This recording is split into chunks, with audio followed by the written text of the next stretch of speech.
مرج البحرين يلتقيان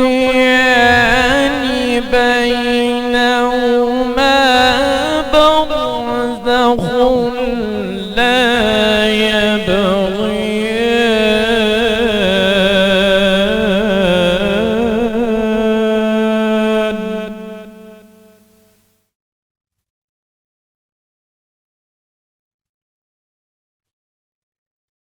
مرج البحرين يلتقيان بينهما برزخ لا يبغيان فبأي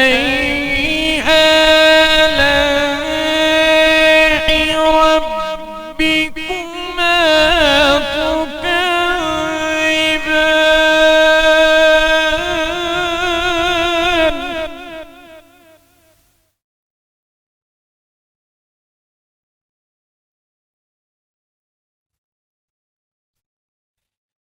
يخرج منهما اللؤلؤ والمرجان فبأي آلاء ربكما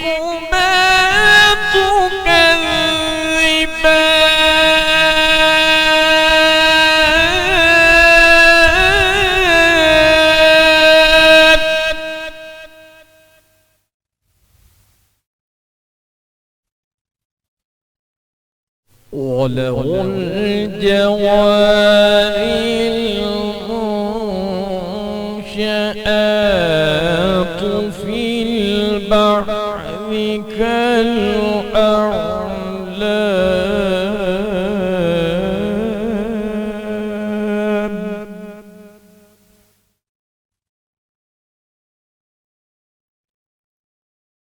فبأي آلاء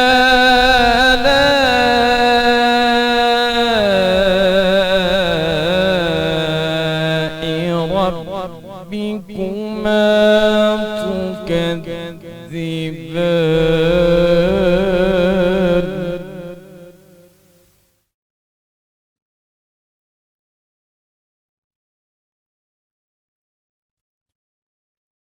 كل من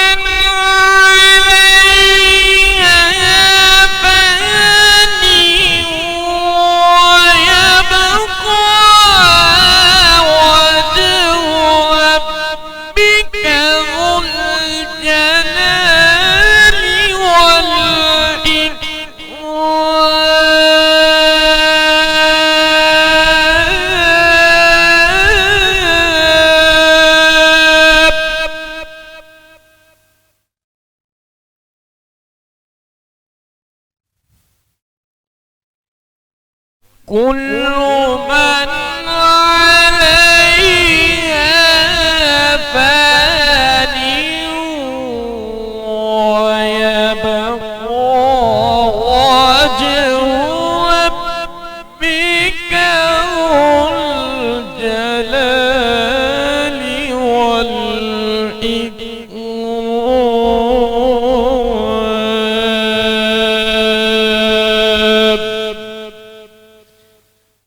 صدق الله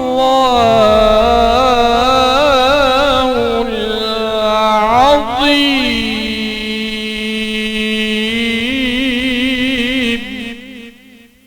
وبلغنا رسوله النبي الكريم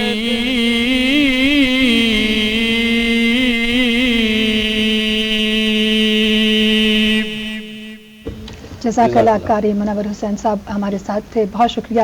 جیسا آپ کا نام اور ویسا ہی کلام.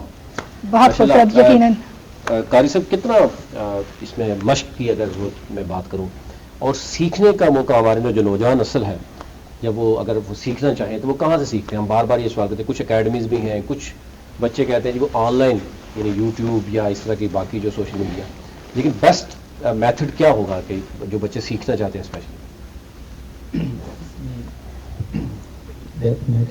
یہی ہوتا ہے کہ آپ اچھے قرآن حضرات کی سلیکشن کریں، اچھے قاری صاحب کے پاس آپ پڑھیں. صحیح. ٹھیک ہے، کیونکہ جب آپ اچھے قاری صاحب کے پاس پڑھیں گے تو اس میں بہتری ہوگی. آپ جہاں بھی جائیں گے اچھا پڑھیں گے. بہت شکریہ جی. ڈاکٹر یوسف کی جانب بڑھتے ہیں ہم. یقیناً اگر ہم رمضان کے حوالے سے بات کریں تو اس پر روشنی آپ بہتر طور پر ڈال سکیں گے کہ جتنی اس کی رحمتیں ہیں، جتنی اس کی برکتیں ہیں، اجر اس کا جتنا زیادہ ہے تو لوگ بھلائی کے کاموں کی طرف آنے کی کوشش کرتے ہیں. لیکن در حقیقت رمضان ہے کیا اور اس سے ہمیں کیا حاصل ہوتا ہے؟ اس سے صرف اتنا ہی نہیں ہے کہ 70 گنا اگر ہمیں زیادہ ثواب مل رہا ہے کسی عبادت کا تو ہم اسے ایک مخصوص مہینے تک ان عبادتوں کو سمیٹنے کی کوشش کریں اور پھر یہ سوچیں کہ رمضان ایک مہمان ہے جو کچھ دیر بعد چلا جائے گا اور پھر واپس ہم اس روٹین میں آ جائیں. تو اصل اس کی اساس ہے کیا؟ اس سے ہمیں کیا حاصل کرنا چاہیے؟ ساتھ تھوڑا سا ایڈ یہ کہ ہم ایک ماہ، یہ رمضان کا ماہ ہے، اس میں ہم ٹائم کی پابندی بھی کرتے ہیں، میکسیمم عبادات بھی کرتے ہیں، زکوٰۃ بھی دیتے ہیں، تو باقی 11 ماہ ہم بھول کیوں جاتے ہیں؟ اعوذ باللہ من الشیطان الرجیم، بسم اللہ الرحمن الرحیم. حمد ہے اس خالق کی جو پوری کائنات کا خالق و مالک ہے. درود و سلام محمد و آل محمد علیہ السلام کے لیے. اما بعد، بسم اللہ الرحمن الرحیم. رمضان المبارک کے اس بابرکت لمحات میں جب ہم اپنی زندگی یہ لمحات گزار رہے ہیں، رمضان ایک مشق کا مہینہ ہے جو ہمیں پورے 12 مہینے اس پہ کار بند ہونا چاہیے.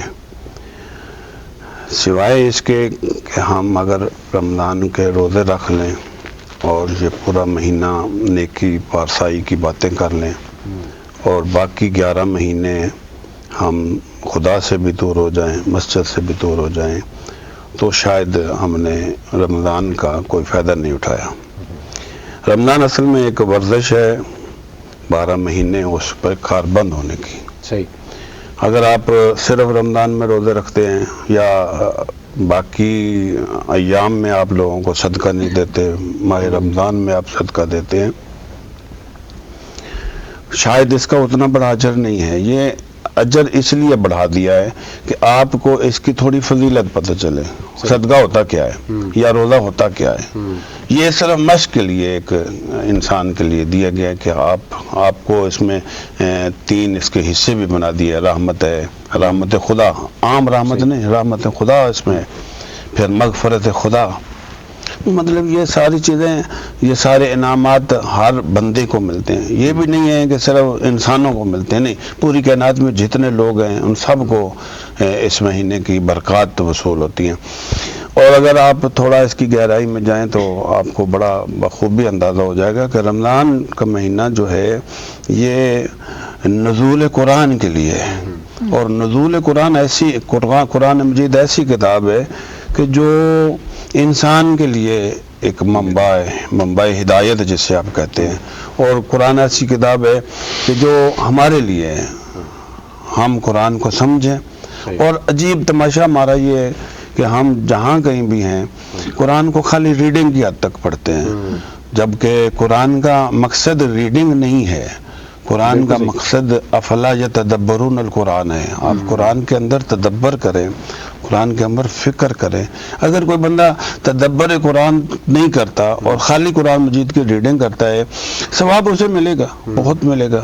کیلکولیٹر کی طرح آپ اسے شمار کنندگان کی طرح. اچھا ڈاکٹر صاحب، مکمل ضابطہ حیات ہے قرآن، جیسے آپ نے کہا کہ ہمیں اس پہ کاربند ہونے کی ضرورت ہے، اور بڑا واضح پیغام ہے اس کا کہ ہمارے حقوق اللہ اور حقوق العباد دونوں ساتھ چلنے چاہیے. تو یہ رمضان ہمیں تیار کرتا ہے ان چیزوں کے لیے. جیسے ہم اپنی ٹرانسمیشن کی بات کرتے چلیں رمضان احساس کے ساتھ، تو احساس سب سے بڑی اساس ہوتی ہے رمضان کی. آپ سمجھتے ہیں کہ ہم میں وہ احساس ہے، اور اگر نہیں ہے تو ہم کس طریقے سے اس کو اجاگر کر سکتے ہیں کہ باقی کے 11 مہینے بھی ہم اس پر کاربند رہیں؟ شکر خدا، الحمدللہ ہم رمضان کے ان ایام میں، ان ساعتوں میں اپنی زندگی کے وہ ایام گزار رہے ہیں کہ جو رحمتوں کے مہینہ ہے، جو ساعتیں رحمت کی ہیں، جن کے بارے میں سرکار رسالت مآب صلی اللہ علیہ وآلہ وسلم نے فرمایا کہ اس کی ساعتیں دوسرے مہینے کی ساعتوں سے افضل ہیں، اس کی راتیں، اس کے دن، ان کی گھڑیاں ایوری باقی مہینوں سے سب سے یہ افضل ہے. افضل میں نہیں کہہ رہا، نبی پاک صلی اللہ علیہ وآلہ وسلم کا. جب نبی پاک صلی اللہ علیہ وآلہ وسلم کسی کو افضل کہتے ہیں تو اس کا مطلب یہ ہے کہ پوری کائنات کا علم نبی کے پاس ہے اور وہ اپنے نبی کے اپنے علم کی بنیاد پر اس بات کو افضل قرار دے رہے ہیں. جہاں تک رمضان کے حوالے سے ہماری یہ بات ہے کہ ہم روزہ رکھتے ہیں اور خالی عبادات کرتے ہیں، میں یہ سمجھتا ہوں کہ اگر پورے سال میں آپ کے اندر احساس پیدا نہیں ہوا اور خالی آپ نے رمضان کے اندر چند فقیروں کو کھانا کھلا دیا، وہ بھی سیلفی بنا کے، وہ بھی لوگوں کی توہین کر کے، وہ دکھلاوا کر کے، اگر آپ نے ایسا کر لیا ہے تو شاید یہ کوئی اجر شاید وہ اتنا نہیں ہونا چاہیے جتنا ہم دعویٰ کر لیتے ہیں. آپ دیکھ لیں یہ رحمتوں کا مہینہ ہے اور یہ صرف رمضان انسانوں کے لیے تو نہیں ہے نا، یہ تو پوری کائنات میں جتنے لوگ ہیں ان سب کے لیے رحمت ہے. تو اور انسانوں میں بھی اگر آپ جائیں تو ہر بندہ تو روزہ نہیں رکھتا. جو بوڑھے لوگ ہیں وہ روزہ نہیں رکھ سکتے، جو چھوٹے بچے ہیں وہ روزہ رکھ، جو بیمار ہیں وہ روزہ نہیں رکھ سکتے، جو سفر میں لوگ ہیں وہ روزہ نہیں رکھ سکتے. تو اب پھر اگر صرف روزے دار کے لیے رمضان کا مہینہ رحمت ہے یا مغفرت ہے تو پھر یہ باقی سارے لوگ کدھر چلے جائیں گے؟ بالکل صحیح. میں کہنا یہ چاہ رہا ہوں کہ یہ رمضان کا مہینہ روزہ تو اس کے اندر ایک اضافی ثواب ہے، اضافی ایک کام ہے. پورا کا پورا رمضان بچے کے لیے بھی ثواب ہے، بچے کے لیے بھی رحمت ہے، بوڑھے کے لیے بھی رحمت ہے. جو روزہ رکھ سکتا ہے اس کے لیے بھی رحمت ہے اور جو نہیں رکھ سکتا اس کے لیے بھی وہ رحمت ہے. بالکل. ڈاکٹر صاحب دوبارہ آپ کی طرف آئیں گے. ہمارے ساتھ موجود ہیں آسمہ ملک صاحبہ. ایک تو چلو اس وقت سیاسی ایکٹیویٹیز تو زیادہ نہیں ہوں گی، الیکشن میں آپ نے کمپین تو سٹارٹ کی تھی لیکن ذرا الیکشن ہو گئے یا نہیں ہو گئے اس کی الگ بات کریں گے. لیکن اس وقت رمضان کیسا گزر رہا ہے اور اسپیشلی ایک ورکنگ خواتین کے لیے، اسپیشلی جو جابز بھی کرتی ہیں، جنہوں نے سیاست بھی کرنی ہے، جنہوں نے ظاہر ہم یہ دیکھ رہے ہیں کہ پھر رمضان میں تو کیونکہ ہمارے ہاں ورکرز مختلف کنونشنز ہو رہے ہوتے ہیں، افطاریاں چل رہی ہوتی ہیں، تو کیا روٹین ہے رمضان چل کیسا رہا ہے؟ اچھا، ایک تو سب سے پہلے آپ سب کو رمضان کا دوسرا اشرا بہت بہت مبارک ہو اور اللہ تعالیٰ ہم سب کو توفیق دے کہ ہم اس کی برکتیں سمیٹیں اور اللہ تعالیٰ کا قرب حاصل کریں جو رمضان کا بیسک پرپز ہے. اچھا، اگر یہ کوشچن پوچھا جائے کہ ورکنگ لیڈیز کا، تو میرا خیال ہے یہاں پہ ساری موسٹلی ورکنگ لیڈیز ہی ہیں اور وہی روٹین ہے. بچے روزہ رکھ رہے ہوتے ہیں، فیملی ممبر روزہ رکھ رہے ہیں اور اس میں فیمیلز کا رول بڑا امپورٹنٹ ہو جاتا ہے بیکاز انہوں نے گھر کو مینیج کرنا ہوتا ہے. اب میرے ماشاءاللہ بچے ہیں تو مجھے پتا ہے کہ افطاری کے ٹائم پہ یہ چیزیں تیار ہونی ہے اور اس کے ساتھ آپ کے جو باقی ایکٹیویٹیز ہیں ہم وہ ڈے ٹائم میں مینیج کر لیتے ہیں. اور ہماری فیمیلز بڑی ریزیلینٹ ہیں، they know how to manage the things.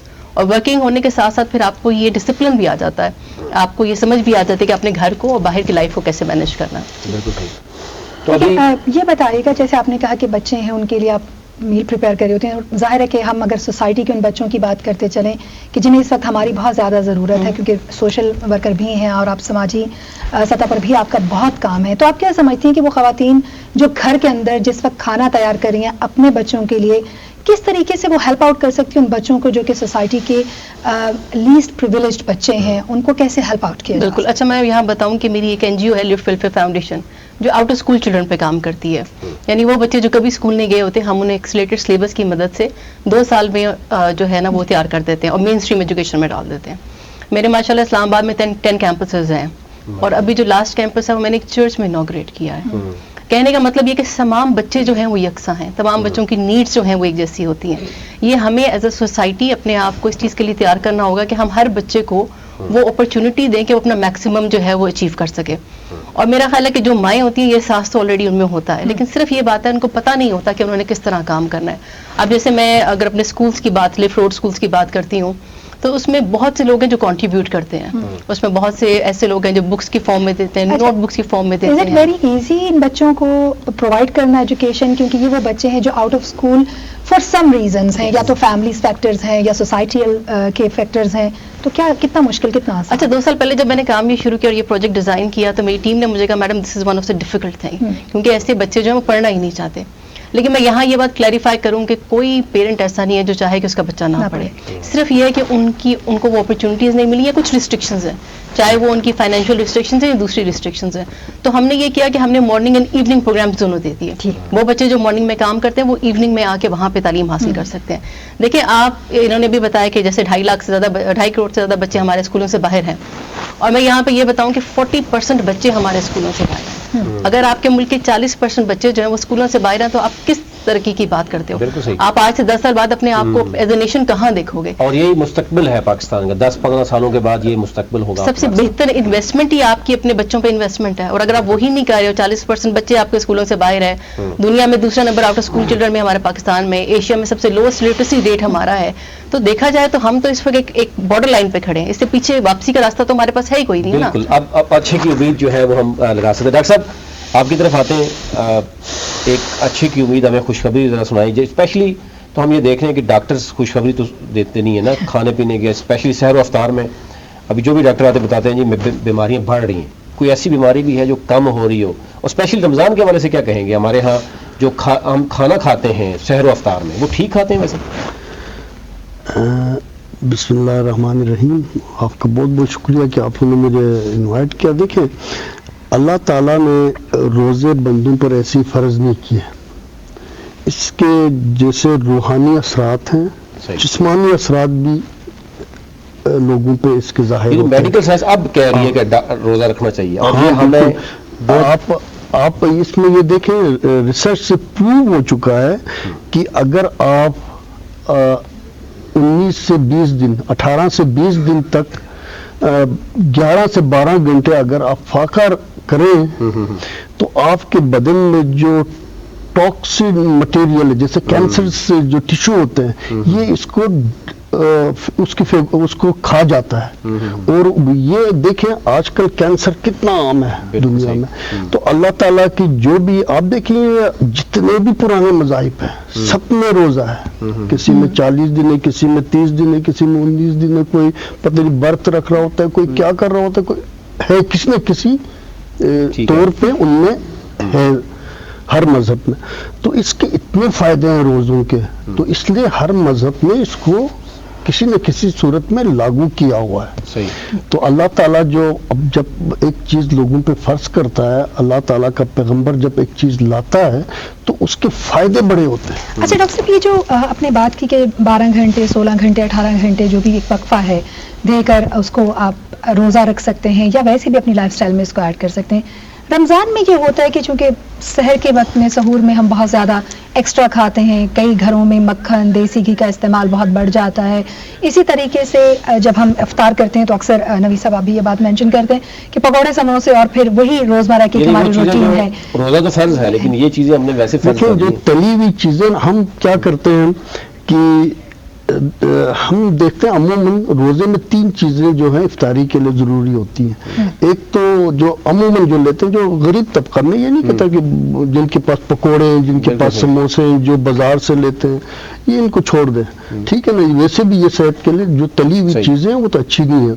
ہم یہاں پر کیا کرتے ہیں کہ پکوڑے بھی کھا رہے ہیں, سموسے بھی کھا رہے ہیں, فروٹ چاٹ بھی کھا رہے ہیں, ہم ایک دوسری چیزوں کو مکس کر رہے ہیں بہت ساری چیزوں. کولڈ ڈرنکس تو بہت ہی گندی چیز ہے, وہ آپ کے دل کی شریانوں کو جو بھی فریج سے آپ چیزیں نکالیں گے.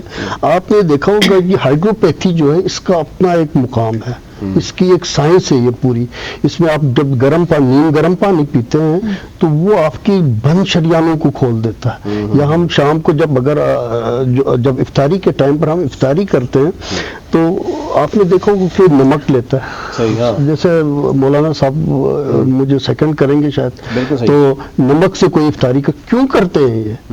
وہ ہماری جو دن میں جو باڈی میں نمکیات کی جو کمی ہوتی ہے ہم وہ اس طرح پورا کرتے ہیں. کھجور لیتے ہیں, کھجور میں کیا ساری نمکیات ہے, سارا اس میں ایک پوری خوراک ہے. وہ سنت رسول بھی ہے, وہ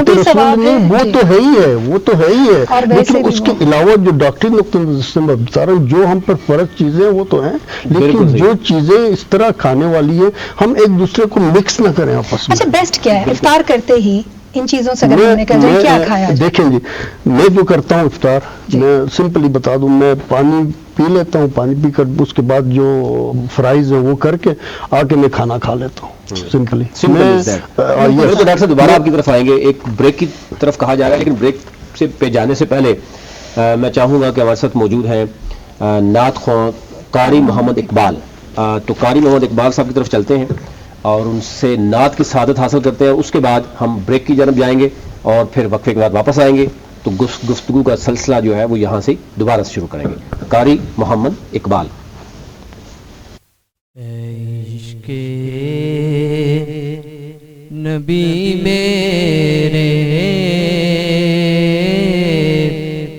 دل میں بھی سما جانا ہے. عشق نبی میرے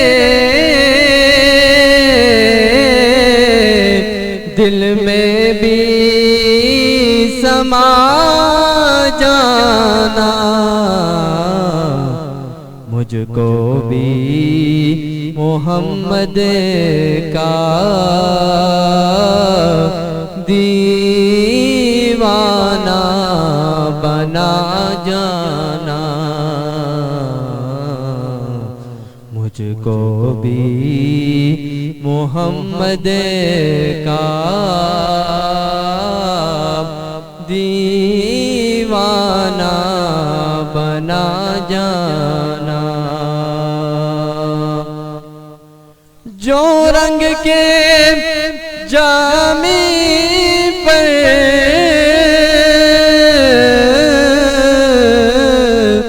رومی پہ چڑھایا تھا، جو رنگ کے جامی پر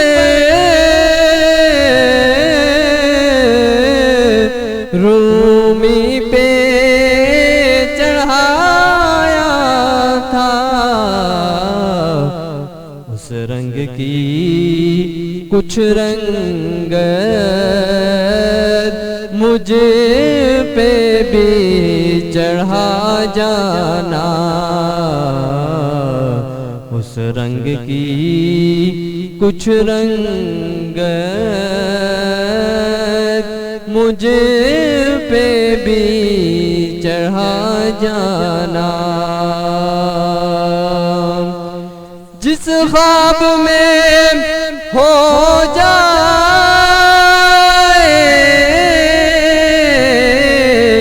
دیدار نبی حاصل،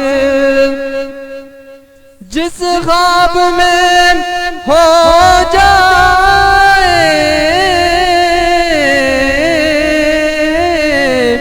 دیدار نبی حاصل ہے. عشق کبھی مجھ کو نیند ایسی سلا جانا ہے. عشق کبھی مجھ کو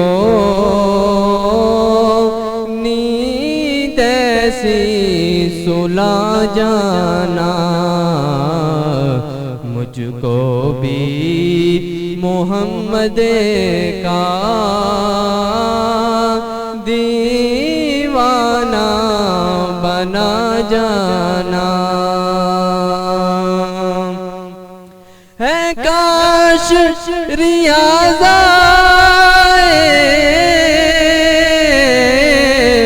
پیغام مدینے سے ہے، کاش ریاض پیغام مدینے سے سرکار بلاتے ہیں،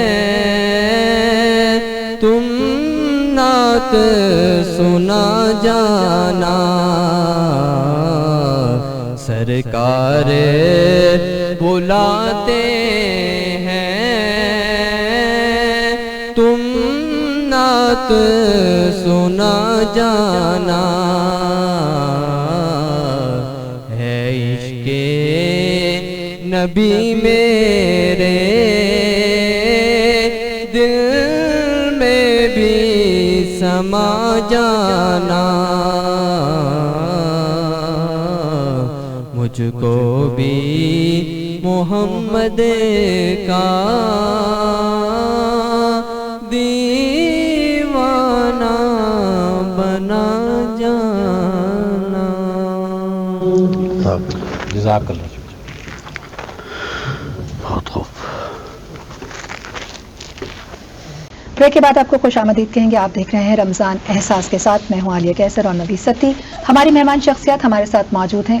جیسے کہ ناظرین ہم اس پر بات کر رہے ہیں کہ دوسرے عشرے میں ہم داخل ہو چکے ہیں. مغفرت کا عشرہ ہے اور یہ عشرہ بھی بہت جلد ہم سے رخصت ہونے والا ہے. تو اس کی رحمتیں, اس کی برکتیں جتنی زیادہ ہم سمیٹ سکتے ہیں, اللہ تعالیٰ ہمیں اس قابل بنائے کہ ہم وہ نہ صرف سمیٹیں بلکہ حقیقی معنوں میں جو اس سے ہمیں حاصل ہونا چاہیے, یعنی ایک دوسرے کا احساس کرنا اور ایک دوسرے کو معاف کرنے کا جذبہ. اللہ تعالیٰ سے ہم بخشش طلب کرتے ہیں. اسی طرح اپنے ارد گرد نگاہ دورائیے.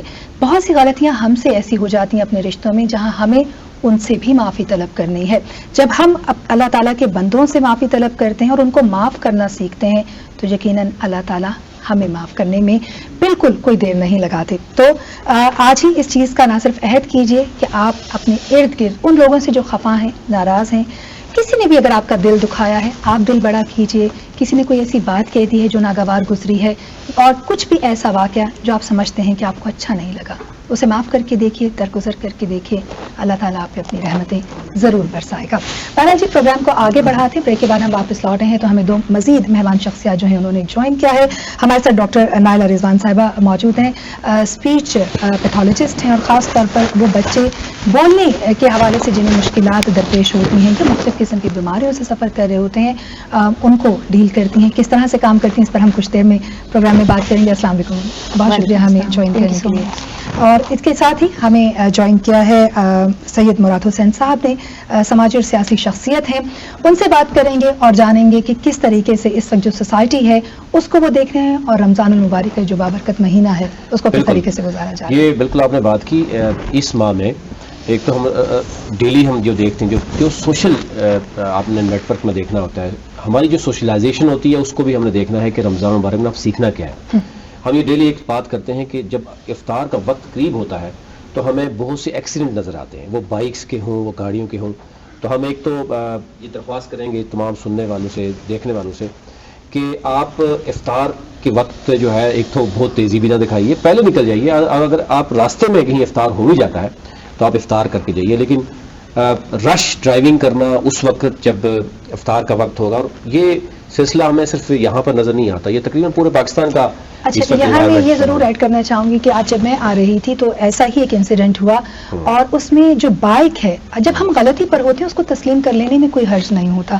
ایک چھوٹی سی ہماری غلطی ہمارے لیے بھی جان لیوا ثابت ہوتی ہے, دوسرے لوگوں کے لیے بھی پریشانی کا باعث بنتی ہے, اور پھر رمضان میں ہم اس کو بحث مباحثے کی ایک شکل دے دیتے ہیں. اگر ہم اپنی غلطی مانیں, معذرت کر لیں اور آگے بڑھیں تو بہت سے لوگوں کا ٹائم ضائع ہونے سے بھی بچ سکتا ہے اور آسانیاں بھی ہو سکتی ہیں. بالکل جی, ہمارے ساتھ موجود ہیں سید مراد حسین بخاری صاحب. بخاری صاحب بتائیے جی, ایک تو یوتھ لیڈر بھی ہیں اور ریسنٹلی آپ جیل بھی کاٹ کے ہیں, اس پہ تو بعد میں آئیں گے.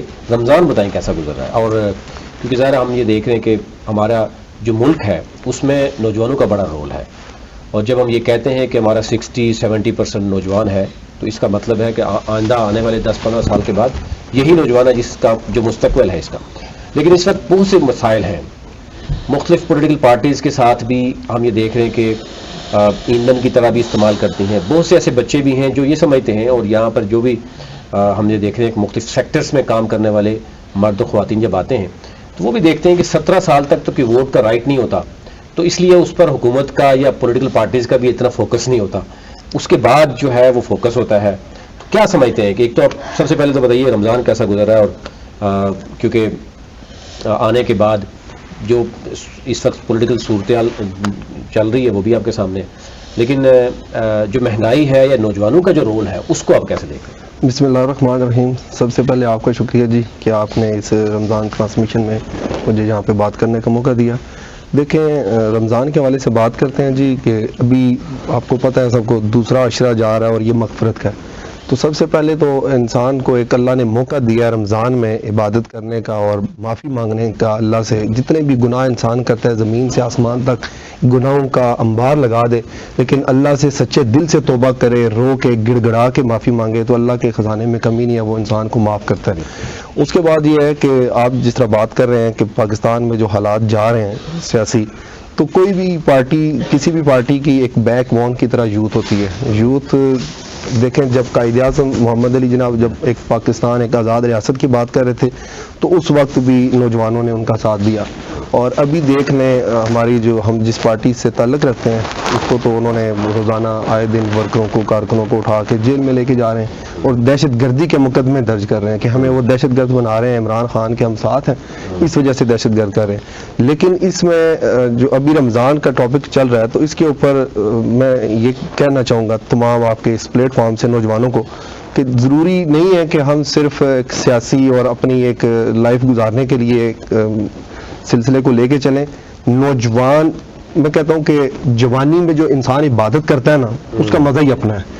یعنی کہ آپ بڑھاپے میں جا کے ہم 40-50 سال کی عمر میں جا کے بال ہماری داڑھی سفید ہو جائے تو پھر ہم نماز اور روزے کی طرف توجہ دیں, تو میرے خیال سے جو میرے نالج میں ہے یا میری جو سمجھ ہے کہ اگر جوانی میں گڑ گڑا کے اللہ سے معافی مانگی جائے اور انسان اصل اس کی عبادت جوانی میں ہی ہوتی ہے. اور آج کل بحیثیت معاشرہ آپ دیکھ رہے ہیں کہ پاکستان کے نوجوان یا جتنی بھی ہماری سوسائٹی ہے سارے مغربی ممالک کو فالو کر رہے ہیں, اور میں یہ سمجھتا ہوں کہ ہمیں اپنے جو انبیاء اکرام کا جو ہمیں ایک سبق ملا ہوا ہے جو ان کا اسوہ حسنہ ہے, ہم نوجوان ایک اچھی زندگی ان کو ہم دیکھ کے ان کو پڑھ کے تو اپنی ایک اچھی زندگی گزار سکتے ہیں. تو رمضان عبادت کر رہے ہیں, ہم بھی اللہ سے معافی مانگ رہے ہیں اور تمام جو بھی ہیں عبادت کر رہے ہیں.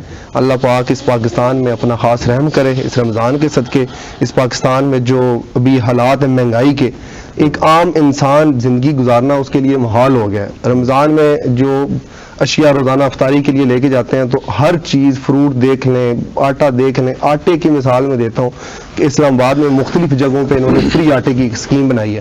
تو صبح 6:30 بجے 7 بجے افطاری کے بعد عورتوں کی لمبی لائن ہوتی ہے اسلام آباد کی مختلف جگہوں پہ جہاں پہ یہ آٹا تقسیم کر رہے ہیں.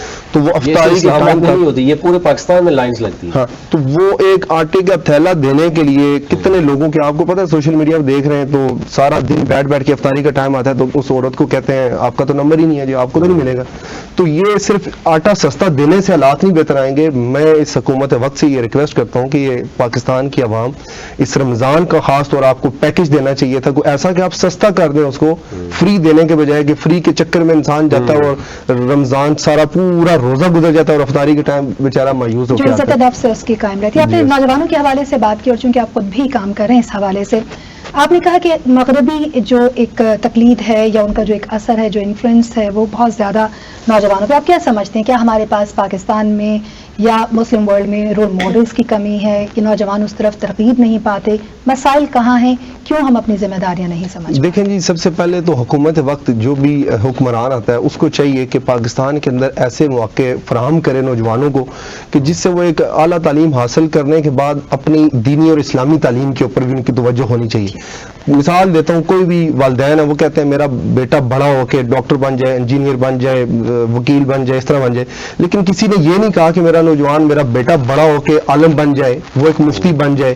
وہ ایک اس لیے ہمارے لیے ضروری ہے کہ ہماری ایک کامیاب زندگی تب بھی گزار سکتے ہیں کہ ہم اپنے حضرت محمد صلی اللہ علیہ وسلم کی جو ان کے بتائے ہوئے زندگی کے گزارنے کے طریقے ہیں ان کے اوپر ہم چلیں گے تو تبھی ہوگا. اس حوالے سے جب ٹیچر ریسنٹلی جب پی ٹی آئی کی گورنمنٹ تھی تو انہوں نے 2 یونیورسٹیوں میں ایک نئی یونیورسٹی بنائی, اس میں اسلامی ساری تعلیمات انہوں نے دینی تھی. اور کے پی میں آپ نے خاص طور پہ دیکھا ہوگا وہاں پہ قرآن مجید جو ہے اس کو ایک لازمی سبجیکٹ قرار دیا گیا. اس سے پہلے یہ تھا کہ ایک ہماری عربی یا کیا اسے کہتے ہیں کہ اسلامیات ہوتی ہے, اس میں پڑھتے ہیں آدھے گھنٹے کا پیریڈ ہوتا ہے, تو اس کے بعد بچوں کی ساروں کا فوکس یہی ہوتا ہے کہ ہم مغرب کو فالو کریں, ہم یہ اس ڈپارٹمنٹ میں جائیں. دین اور دنیا کے حوالے سے اگر ایک بیلنس ہمارے پاس مثال ہو تو یقیناً ہم آگے بڑھ سکتے ہیں. ڈاکٹر نائلہ رضوان, آپ کی طرف میں آنا چاہوں گی. پہلے تو بات کر لیتے ہیں کہ اسپیچ, آپ کیونکہ ایک ادارے کے ساتھ بھی کام کری ہیں بچوں کے حوالے سے, اسپیچ پیتھولوجسٹ کا کردار کیا ہوتا ہے اور بچوں کی اسپیچ کے حوالے سے جو آپ کام کر رہی ہیں وہ کیا کام ہے؟ اسپیچ پیتھولوجسٹ کا بیسکلی کردار ہوتا ہے کہ وہ بچے جو کسی بھی اسپیچ کے مسائل سے دوچار ہیں، آئدر وہ بول نہیں سکتے یا بول تو رہے ہیں لیکن بولنے کے دوران انہیں بہت سے مسائل فیس کرنے پڑ رہے ہیں، تو ان کو ڈائگنوز کرنا، پھر ان کی انٹرونشن کی طرف موو کرنا، یہ ہمارا کردار ہوتا ہے. کیونکہ آپ نے دیکھا ہوگا کہ اس وقت اگر دیکھا جائے تو کمیونیکیشن بہت بڑی اسکل ہے. اپنے آپ کو ایکسپریس کرنے کے لیے، بہتری لانے کے لیے، یا کسی بھی فیلڈ میں دیکھا جائے تو یہاں میں صرف یہ نہیں کہوں گی کہ ڈسیبلٹی کے ساتھ ہم اس کو ریلیٹ کریں گے، بلکہ بہت سے بچے جو اس وقت انجینئر ہیں، ڈاکٹر ہیں، انہیں ایسے بولنے کے مسائل ہیں جو شاید آپ کو اپنے سراؤنڈنگ نظر آتے ہوں گے. فار ایگزامپل ہکلاہٹ ہوگی، توتلا پن ہو گیا، یہ وہ ایسے مسائل ہیں جو کامنلی ہمیں نظر آتے ہیں. سو یہ انڈیویجول صرف اسپیچ کا بھی ایشو ہے اور یہ ڈسیبلٹی کے ساتھ ریلیٹ ہو کے بھی یہ ایک ایشو بڑا پرومیننٹ سامنے آتا ہے. ٹھیک ہے، تو کیا ہماری سوسائٹی اس بات کو سمجھتی ہے کہ بچوں، کیونکہ جب بچہ چھوٹا ہوتا ہے عمومی طور پر بولنے کی ایج میں آتا ہے، تو کئی بار فیملیز جو ہیں وہ یہ بات کر رہی ہوتی ہیں کہ کچھ دیر سے بول لے گا، شاید اس کے گرد بولنے والے زیادہ لوگ نہیں ہیں. کیا ان فیکٹرز کا اثر ہوتا ہے یا یہ بالکل ایک ڈفرینٹ؟ بالکل، یہ ایک بہت بڑا کانسیپٹ ہے جس کو چینج کرنے کی اسٹل ابھی بھی ضرورت ہے. لیکن اگر میں اپنے کیریئر کا سٹارٹ دیکھتی ہوں اور ابھی کے وقت کو دیکھتی ہوں تو ایک بڑا ہیوج ڈفرینس آ چکا ہے.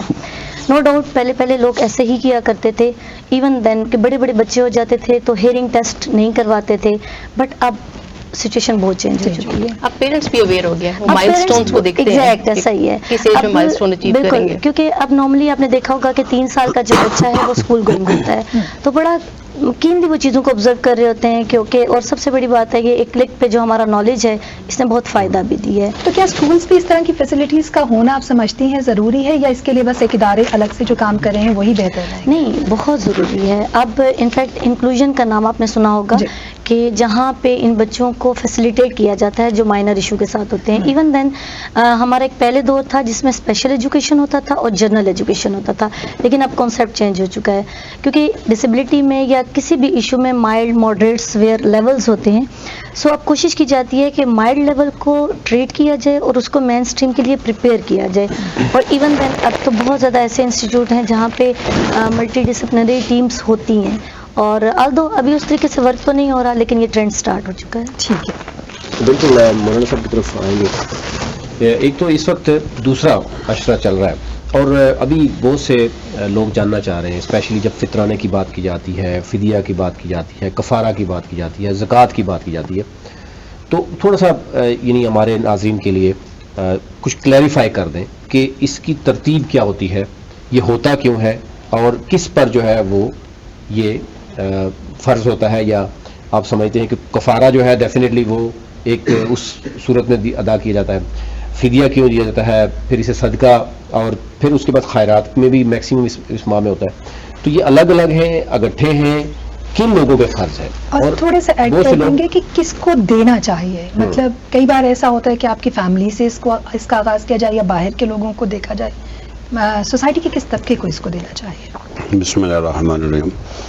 پہلے تو میں احساس کے حوالے سے تھوڑا ایک نقطہ رہ گیا تھا آپ کے سوال کا. جی، میں سمجھتا ہوں کہ اگر احساس نہیں ہے تو پھر کچھ نہیں ہے.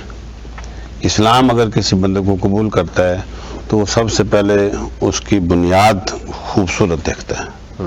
یہ کس خون سے آیا ہے، رزق حلال آیا ہے، ماں باپ نکاح سے تھے، میں یہ بیسک چیزوں سے آگے لے کے آتا ہے. اگر آپ ایک اچھا انسان بنانے میں کامیاب ہو جاتے ہیں تو وہ از خود نمازی بھی ہوگا، از خود اس کے اندر احساس بھی ہوگا، از خود وہ اس کے اندر ساری کوالٹیاں اس کے اندر موجود ہوں گی. شاید آپ کا بھی احساس لفظ اسی سے آپ نے نکالا ہو. کہنا یہ چاہ رہا ہوں کہ اسلام جو ہے وہ واجبات کا نام بھی ہے، لیکن اس کے اندر جو چھپی ہوئی چیز ہے وہ یہ ہے کہ کسی انسان کو اندر سے توڑ دینا، اندر سے ایسا آمادہ کر دینا کہ دوسرے انسان کے لیے وہ اپنا آپ دینے کے لیے قربان ہو جائے. آپ دیکھ لیں انسان، ہم جو دنیا کی معاشیات ہے وہ 2 + 2 4 8 10 اس طرح بینکنگ نظام چلتا ہے، لیکن اللہ کا جو نظام ہے وہ اس طرح نہیں ہے.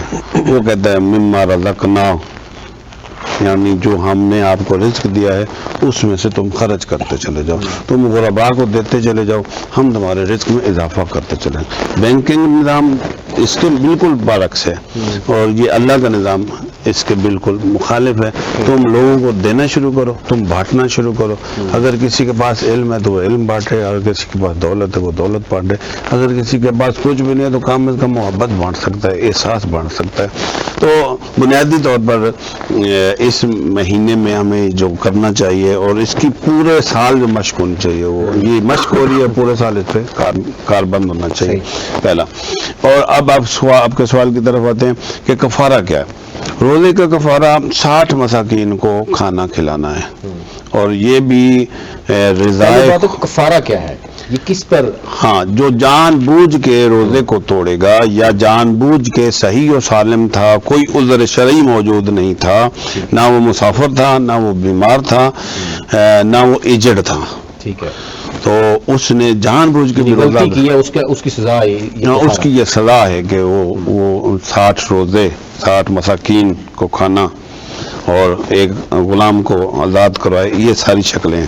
ٹھیک ہے، 60 مساکین کو کتنے دن کھانا کھلانا ہے؟ یا 60 مساکین کو ایک روزے کے لیے 60 کفارہ کفارہ، یہ ہے کفارہ، بالکل صحیح۔ اور اگر دوسرا لفظ ہم آگے لاتے ہیں وہ ہے فدیہ۔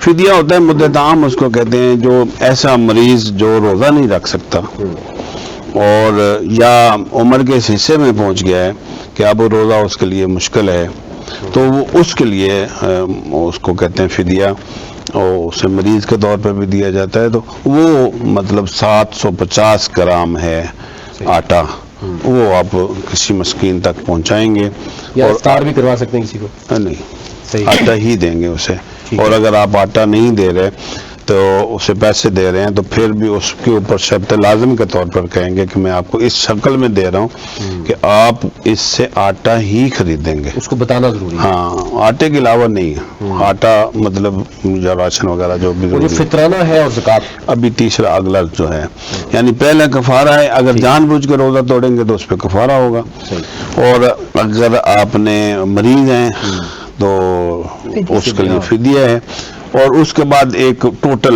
لوگوں پر، جتنے لوگوں نے روزہ رکھا، جتنے لوگ مسلمان موجود ہیں جنہوں نے رکھا یا نہیں رکھا، چھوٹے بڑے سب کے لیے اب یہ غربا و مساکین سب کو ملا کے ایک اچھا ماحول، ایک عید کی خوشی سیلیبریٹ کرنے کے لیے وہ 3 کلو جو ہے وہ آپ کا وہ اناج جو آپ کھاتے ہیں، مثال کے طور پر ایک علاقے میں چاول زیادہ کھائے جاتے ہیں تو وہ چاول سے دیں گے 3 کلو، ایک علاقہ ایسا ہے جہاں مطلب کھجور کھائی جاتی ہے تو وہ کھجور سے دیں گے، اور اگر ہمارے پاکستان میں پنجاب میں زیادہ کثرت گندم آٹا کھایا جاتا ہے تو یہ اسے فطرہ کہتے ہیں، زکوٰۃ فطرہ۔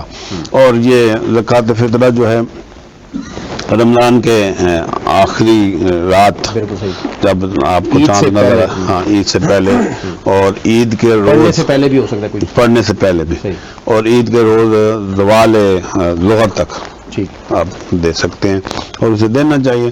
اور یہ فطرہ جو ہے جو لوگ قرض جنہوں نے جو غریب ہیں جن کے اوپر قرض ہے، کیا وہ بھی دے سکتے ہیں یا دینا تو ہم کو ہے، اس کی پھر شکل بدل جاتی ہے۔ اگر آپ مثال کے طور پر ایک ایسا مریض، ایسا غریب ہے کہ اس کے پاس نہیں ہے تو وہ ایک بندے کا وہ فطرہ نکالے گا، وہ میں اپنے بیٹے کو دے دوں گا، وہ وائف چلی جائے گی، وائف سے آگے بیٹا لے لے گا، بھائی لے لے گا، سب کو۔ اور اگر پھر اتنی غریبی ہے، مطلب اگر وہ آپ لوگوں کو نہیں دے سکتے، یعنی وہ ایک فطرہ ایک بندے نے نکالا تھا پورے گھر میں نے آپ کو ملکیت بنا دی، آپ نے اگلے کو ملکیت کر دیا، اس نے اس کا نیت کر کے لے لیا، پھر وہ آپ اگر کسی فقیر کو دیتے ہیں تو ٹھیک ہے، اور اگر ایسا بھی نہیں کر سکتے، بہت غریبی ہے، تو وہ آپ سارے مل کے کھا بھی سکتے ہیں، لیکن یہ نہیں ہے کہ آپ اس سے کہیں کہ نہیں جی میں تو ایسا نہیں کر سکتا، میں غریب ہوں، نہیں، اللہ زیادہ جانتا ہے کہ آپ غریب ہیں یا نہیں ہیں، ہم زیادہ خود ساختہ غریب ہیں پاکستانی جو ہیں، ہمارے اندر یہ مشکل ہے زیادہ۔ اور اگر آپ کے پاس ٹائم ہے تو ایک جملہ میں اور بھی کہوں گا، روزے کے حوالے سے نا اللہ نے جو ورڈ دیے نا وہ ہے لعلکم تتقون، اللہ ہر بندے کو متقی بنانا چاہتا. تقوی کیا ہے؟ ڈرنا کیا ہے؟ اللہ سے ڈرنا ہے. اب جب اللہ سے آپ نے ڈرنا ہے تو پھر اپنے آپ سے شروع کرنا ہے. بالکل صحیح. ڈاکٹر صاحب دوبارہ آپ کی طرف آئیں گے. ہمارے ہاں اس وقت مساجد بھی بری ہیں, زکوٰۃ بھی دیتے ہیں, سب کچھ دیتے ہیں, لیکن اس کے باوجود معاشرے میں تبدیلی کیوں نہیں آ رہی؟ مطلب سب کچھ اسی طرح ہی ہے. میں آپ کے طرف جاؤں گا. پہلے میڈم مسد موجود ہیں, آسما ملک صاحبہ. ایک تو یہ ہے کہ اس وقت ابھی کچھ دن پہلے بھی آپ نے کمپین سٹارٹ کی. روزے سے 3-4 دن پہلے یا ایک ہفتہ پہلے ہم نے دیکھا کہ اتنی مہنگائی نہیں ہوتی. یہ پاکستان میں جب سے ہم نے دیکھا رمضان اس وقت سے یہ چل رہا ہے.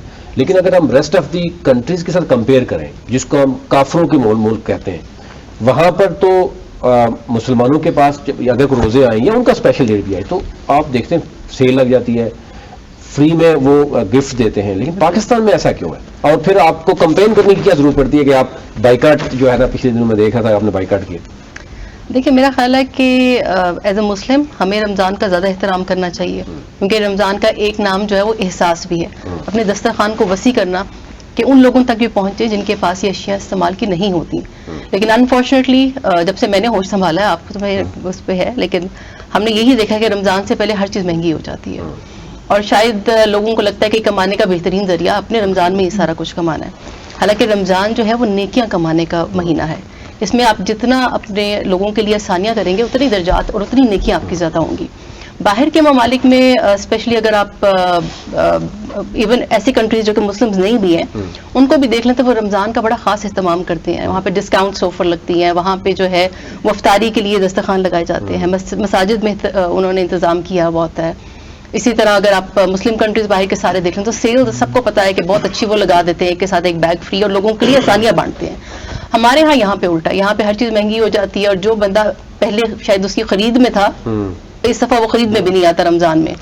اس کا عملی میں آپ کو یہ بات بتاتی ہوں کہ ابھی ہم نے جو فروٹ بائیکاٹ کی کال دی تو 3 دن پہلے ہی فروٹ مہنگا ہونا شروع ہو گیا, فروٹ اینڈ چکن, جتنی بیسک نیسیسٹیز تھیں آپ کی.